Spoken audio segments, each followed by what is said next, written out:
And here's part 3 of James Mathew Robinson's story on HRM on the Keys 107 Network with J.R. Strong. How I started with the EMS is that my niece, Stephanie, had got struck by a car, and nobody on the scene knew how to do CPR. Nobody knew what to do, and I'm down there on my knees hollering, somebody call an ambulance. Somebody call an ambulance. And actually I saw her life go out of her body with her looking at me, and I didn't know what to do. And then when we got to Cumberland Hospital and they took her to the morgue, and I swore to God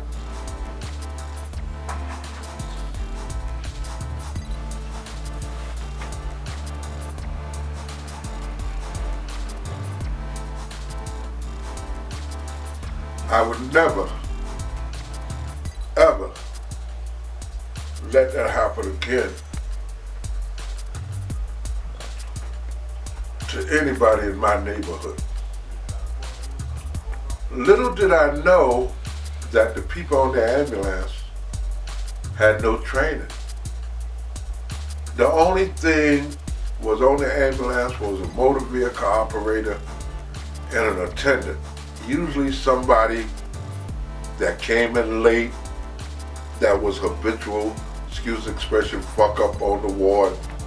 So their punishment for the day, well, you gotta ride on the ambulance today. And the motor vehicle operator was just a guy, had a separate union, that drove a vehicle, had no medical training. And the ambulance had a stripper bar, that's what we used to call it, where the attendant used to hold, and you careem around street. You get somebody that's shot, stabbed, child struck, whatever. You throw them in the back of the ambulance and get them to the emergency room.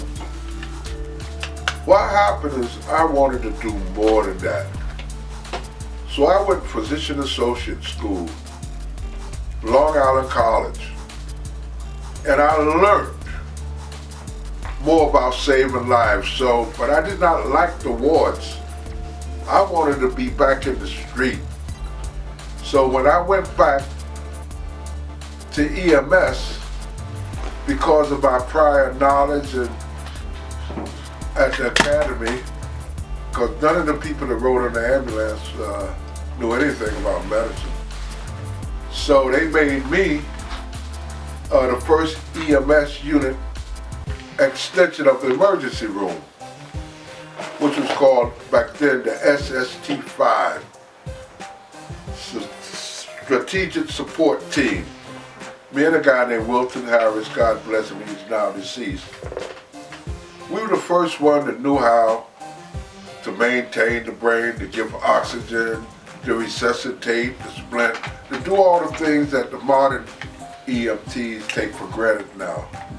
Well, we were the first. Now, 1988 was the height of the crack epidemic. Every other call was drug related. Somebody got shot, somebody got stabbed, somebody stealing somebody's shoes, taking their jacket, you name it, especially in the hood. So what happened is, I used to notice that when we got on the scene in Crown Heights, Brooklyn, they had an ambulance corps named Hadzola. That was a Jewish ambulance corps. Only problem is they only picked up their people. But I said to myself, well, if they could do that in their neighborhood and save lives, why can't we do it in our own neighborhood? And that's where I came up with the brilliant idea that I was going to start a volunteer EMS in Bedford-Stuyvesant. Easier said than done. I went to the politicians, I gave them my idea, they said, well, you go get it started and come back and see us. Hell, where the hell am I going to get the money from? Where am I going to get the ambulances from? Where am I going to get the people from? I had to figure that out. So what I did, I had a guy on the midnight. His name was Joe Perez. And I said, Joe, I'm gonna start an EMS in Bed-Stuy. You wanna go with me? I asked a lot of guys. And Joe was the only one to say, Rocky, if you're gonna do it, I'm with you. So me and Joe actually was looking around for a building so we could start our EMS. And the only building we could find was a building with no roof on the corner of Marcus Garvey and Green Avenue, Sumner and Green. And there was no electricity in the place. So we had to hook up our building to the lamppost. And everybody in the community complaining, they done started another crack house on the corner there. Nobody believed that we was real. And we didn't have any volunteers. We didn't have no ambulance. How the hell are you going to be in an ambulance car if you don't have an ambulance? So I said, well, you know what? It's about stabilizing that person. It's about keeping that person alive until EMS came on the scene. And that's how we started. We were the first Ghostbusters. We used to strap the oxygen tanks on our back, our scanners in our hand, our trauma bag, and they said I was the disgrace to the EMS. Because here's this lieutenant with them running through the black neighborhood, incidentally I'm black, doing what they do for money. But I'm doing it what everybody else do in their community, only I'm doing it without the resources. I'm doing it without the ambulance. I'm doing it without the politicians blessing me. But still, I had the desire, my partner had the desire, and when somebody got shot, we would run on the scene, get there and stabilize the patient until EMS got on the scene, and then when they got on the scene, they would have a live person instead of DOA. A guy named Jerry McAllister from the Daily News wrote an article about these two guys running through the neighborhood in tennis shoes, saving lives. This millionaire named Bill Boxon read about us and donated us to the ambulance. A pro bono lawyer named Tazza Wolf, she decided that she was going to put all of her intellects behind us to get us certified by the state with that ambulance. The day we got certified, through her efforts, we saved 10 people in a burning building on Quincy and Marcus Garvey Sumner Avenue. That resonated with a lot of people. Then they started coming on board little by little until Bed-Stuy became the place where people could get training, people could learn, taking people that nobody else would touch, recovered alcoholics, prostitutes, former drug addicts, people with records that everybody used to throw to the side. I said to myself, why should we stigmatize our own people and not give them a second chance? Everybody deserves a second chance.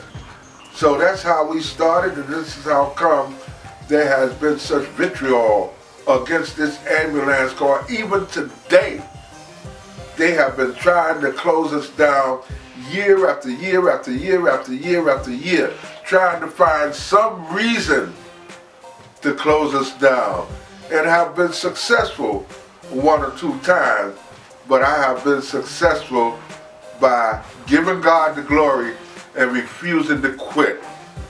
This is how come I will not stop until I drop. I had a kidney transplant. My son, adopted son, gave me a kidney when I was dying. People that I was trained that are now paramedics responded to me when they heard that the commander was dying of kidney failure. I had an out-of-body experience and watching them work on my body. And when they got to Brookdale Hospital, my first EMT student, Dr. Timothy Sutton, looked at me and refused to let me die. I was on dialysis for over 10 years. And then my son, adopted son, Reginald Crawford, gave me a kidney. I give God the glory, and I will continue my mission in life, and that is to save lives all over the world. When I heard that my family in Haiti was under rubble, we were the first ones to get over there. Stay tuned for part 4 of the James Mathew Robinson story, right here on the Keys 107 Network, HRM with J.R. Strong. The Fluffs are a family of clouds up in the sky, keeping the earth clean so you will be alright. They'll teach you your ABCs and your red, blues, and greens. Fluffs are here to help you learn to read. The Fluffs presents The Alphabet is available on Amazon.com and on Kindle, so get your copy today. For more information, go to www.thefluffamily.com.